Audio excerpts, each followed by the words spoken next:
Bom dia, boa segunda-feira, minha comunidade. Bom, vamos falar sobre as tendências do céu da semana. Toda segunda-feira eu tô aqui, nesse bate-horário, mesmo bate-local, que é o nosso canal de comunicação da nossa comunidade. Mas antes disso, eu sugiro que você fique até o final do vídeo, que eu tenho uma dica legal para falar. Bom, vamos lá, começando com a fase da Lua.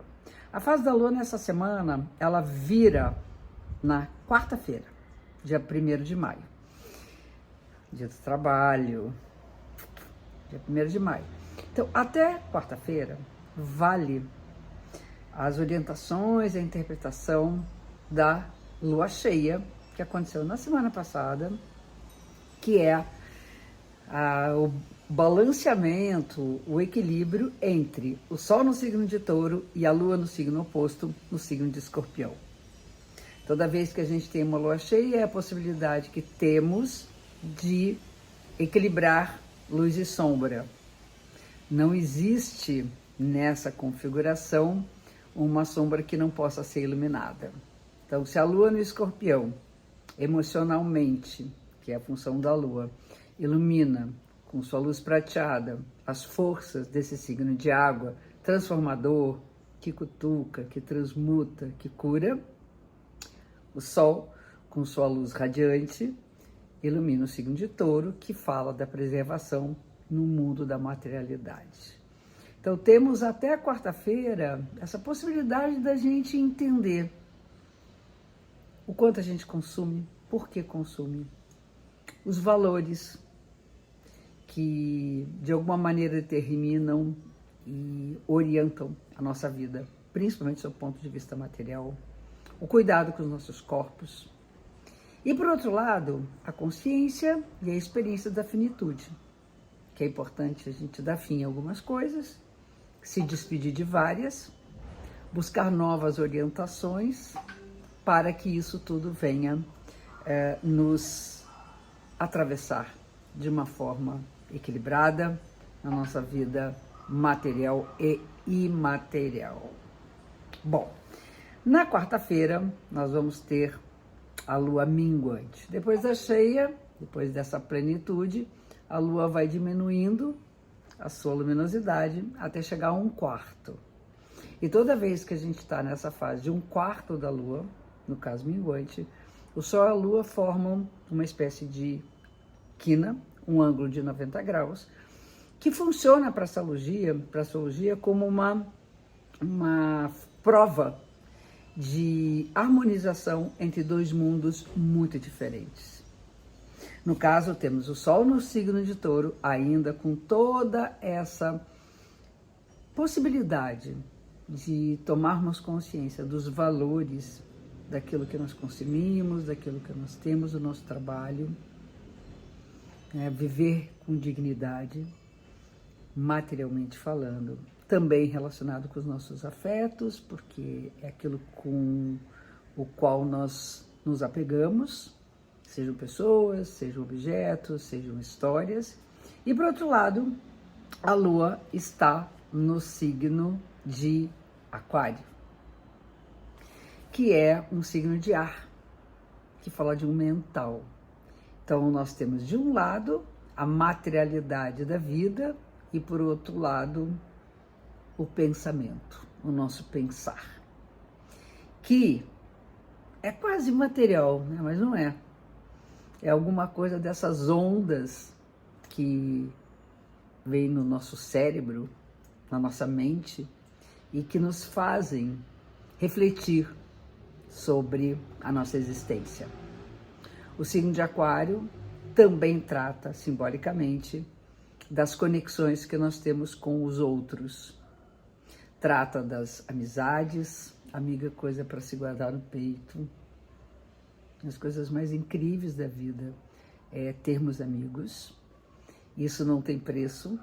É nessa quina que a gente fala, não tem preço. Fala da solidariedade, de juntos somos mais fortes.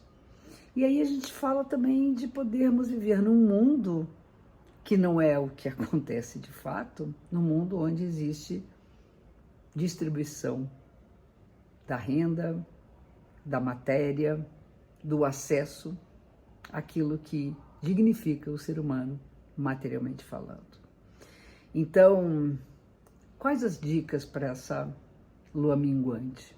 Que a gente se interiorize, reflita sobre nossas relações, sobre o quanto nós temos nos dedicado, isso é touro, nos dedicado ardentemente à manutenção, touro, de nossas relações, cultivar, cuidar daquilo que é nosso, sob ponto de vista social, podermos, mesmo no momento mais introspectivo, trazer para perto da gente, mais internamente, os nossos amigos e a consciência de que somos parte do tecido social.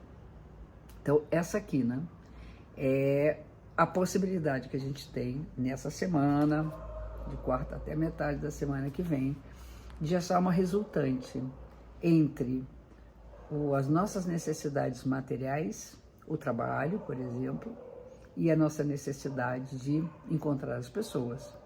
É claro que a gente pode até relacionar isso ao nosso time de trabalho. Eu tenho um time maravilhoso, isso produz, o time pode ajudar todos nós a produzirmos melhor e, por outro lado, a gente também dá essa voada na mente, entender que a gente não está preso a uma pedra que nos afunda exclusivamente no mundo da matéria, da realidade, das coisas, mas que a gente pode viajar, o pensamento pode ir muito longe. E isso dá aquilo que o signo de Aquário sempre representa, que é a mente voltada para o futuro. Pensarmos o que nós queremos deixar de legado para o futuro da humanidade. Essa é a lua minguante que acontece na quarta-feira, dia 1º de maio.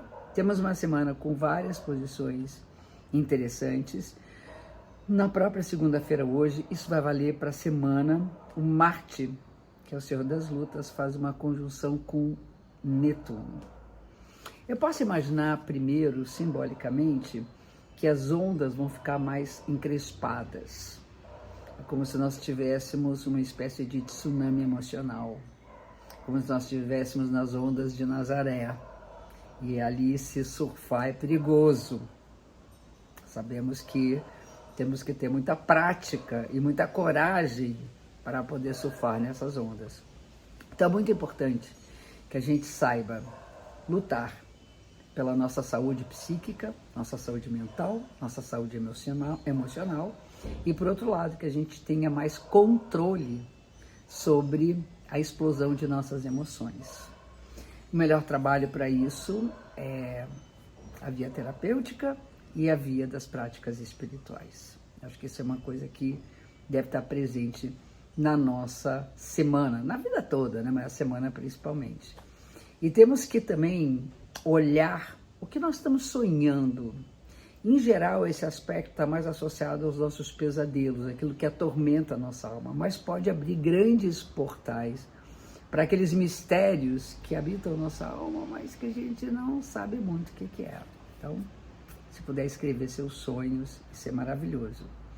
No dia seguinte, logo no dia seguinte, Marte entra no signo de Áries, que significa que ele está no signo ao qual ele está relacionado. Ele é um parente, um irmão, um primo, irmão do signo de Áries. E toda a força de nossas lutas estarão mais evidentes. Então, acho que a gente tem que saber escolher as lutas que nós queremos lutar. E, ao mesmo tempo, saber que temos uma baita dose de agressividade e que a gente tem que saber lidar com essa agressividade. Onde nós vamos colocá-la? De uma forma construtiva ou de uma forma destrutiva? Lembre dos tsunamis que estão aí presentes. Na quarta-feira, no dia da lua minguante, valendo para a semana também, Vênus faz um aspecto tenso com Plutão. Então vamos lá.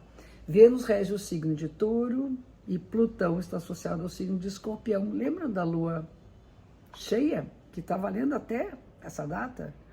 Então, essa relação entre apego e desapego, preservação e destruição, transmutação e aprisionamento nos desejos, é algo que tem que ser muito bem trabalhado para que, principalmente, a gente consiga transmutar e transcender as tretas das nossas relações.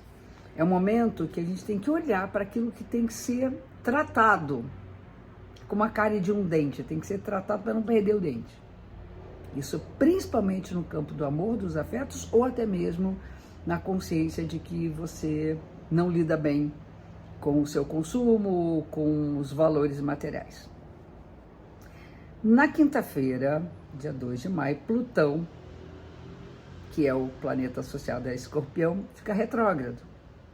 Ele fica retrógrado até o dia 12 de outubro. Então, para vocês verem que não é só Mercúrio que fica retrógrado. Mercúrio é rapidinho, perto desses lentos. Então, um momento importante no sentido da coletividade, porque isso não é tão individual, vai ficar um tempão. Que a humanidade toda, que nossa relação com o coletivo seja, de alguma maneira, olhada na retrospectiva da nossa história. Muita coisa que é associada às grandes transformações pelas quais a humanidade atravessa, virão à tona, lembrando, nos remetendo ao passado. Tudo é um resgate, um aprendizado do presente com as coisas vividas no passado. E, finalmente, no dia 3 de maio, na sexta-feira, também valendo, esses aspectos valem praticamente para a semana inteira. Marte, novamente, olha como ele está presente. Ele faz um aspecto favorável com Plutão. E aí, nossas lutas podem ter grandes resultados. É um aspecto de cura. A minha mentora, professora, Dona Emi, falava que Marte e Plutão é como você cortar, faz assim, cura. Poder de regeneração. Então, cuidar as feridas, curar as feridas das nossas relações, da nossa vida. Aquilo que nos dói pode ser transmutado em algo muito favorável e positivo. Essa é a nossa semana e quem aguardou até aqui, a dica é a seguinte. Toda semana a gente fala aqui das chamadas previsões, que eu chamo de inspirações, para a nossa semana, mostrando as tendências do céu para todos nós. Só que cada um de nós tem um mapa e cada um de nós tem suas próprias previsões e eu posso também trazer as suas próprias inspirações. Isso tem um trabalho que eu fiz, que eu tenho o maior orgulho dele, que é o mapa de previsões digitalizado, onde é calculado para você, especificamente para o seu mapa, todas as tendências, os trânsitos de 12 meses. E para cada um deles tem a minha interpretação. Se você tem interesse em adquirir esse mapa das previsões digitalizado, vem com muitas páginas de interpretação, é só clicar no link da bio no Instagram e na descrição do vídeo no YouTube. Tenha uma ótima semana e até nosso próximo encontro.